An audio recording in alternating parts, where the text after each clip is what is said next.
Children, welcome to our science class. Our today's topic is epiphytic plants. Plants on plants. Plants which grow on other plants. Some plants like orchids grow on other plants. They grow in places where the climate is warm and humid. These orchids have special hanging roots which absorb water from the humid atmosphere to make their own food.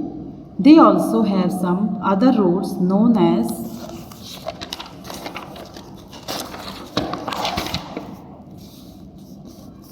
clinging roots, which help them to fix themselves to the branches of trees.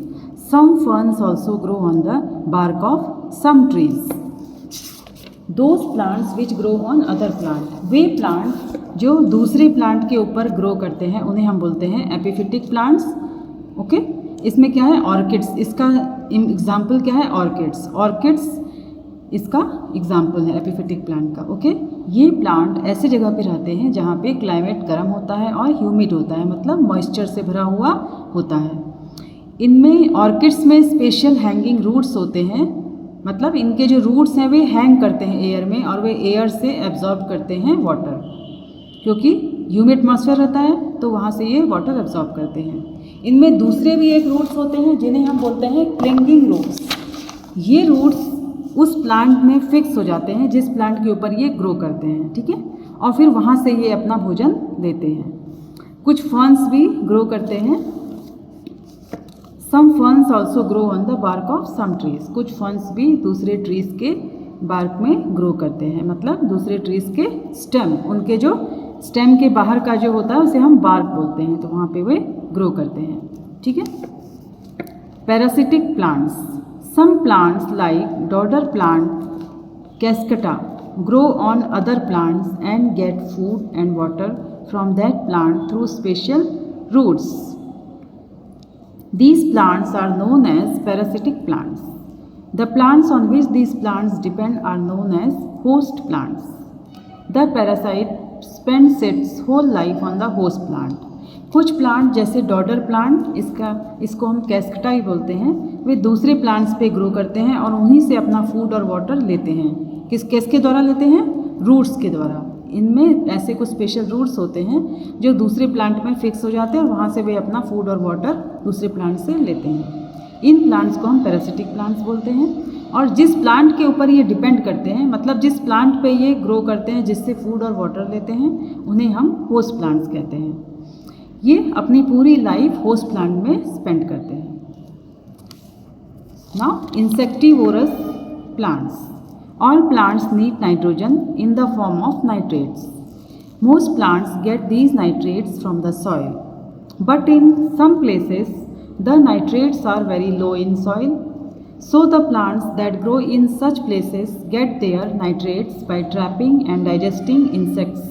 Example: Venus flytrap, sundew plant, pitcher plant, etc. Plants nitrogen किस form में लेते हैं? Nitrates के form में nitrogen को लेते हैं, और ये नाइट्रेट्स ये सॉइल से लेते हैं.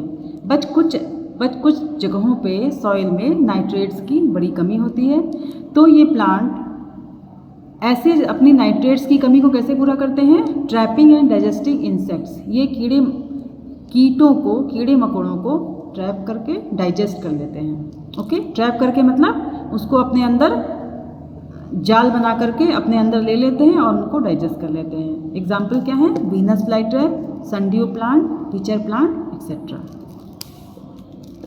इन Venus flytrap the leaves close like a book after the landing of an insect. In pitcher plant the lid gets closed after the entry of an insect. In sundew plants leaf hair that shines with sunlight attract insects and trap them. Venus flytrap में क्या book के जैसे होते हैं, देखिए ये book के जैसे होते हैं. जैसे ही इसके अंदर इंसेक्ट आता है ये तुरंत अपने दोनों ट्रैप्स को बंद कर लेते हैं, ठीक है, दोनों कवर को बंद कर लेते हैं और उसको अंदर डाइजेस्ट कर लेते हैं. पिचर प्लांट में लिड ढक्कन नुमा होता है. जैसे ही इंसेक्ट यहाँ पे आता है वैसे ही ये ढक्कन लिड को बंद कर देते हैं और इंसेक्ट को अपने अंदर लेके डाइजेस्ट कर लेते हैं. Okay. Sundew plants they have hairs. Okay, leaf में इनके हेयर होते हैं जो कि सनशाइन में बहुत शाइन करते हैं, उससे इंसेक्ट्स अट्रैक्ट होते हैं और फिर ये उसको इंसेक्ट जैसे ही इनके ऊपर आता है ये उसको अपने अंदर ट्रैप कर लेते हैं। Now saprophytes. Saprophytes like fungi do not have chlorophyll, so they absorb their food from the dead and decaying organic matter. Example mushroom, moulds etcetera. Saprophytes fungi होते हैं जिनमें क्लोरोफिल नहीं होता है, तो वे अपना फूड डेड और डिकेइंग मैटर से एब्जॉर्ब करते हैं, मतलब मरे हुए और जो डीके हो रहे हैं, मतलब जो सड़ रहे हैं, उनसे अपना फूड लेते हैं। इसके एग्जाम्पल्स क्या हैं? मशरूम और मोल्ड्स।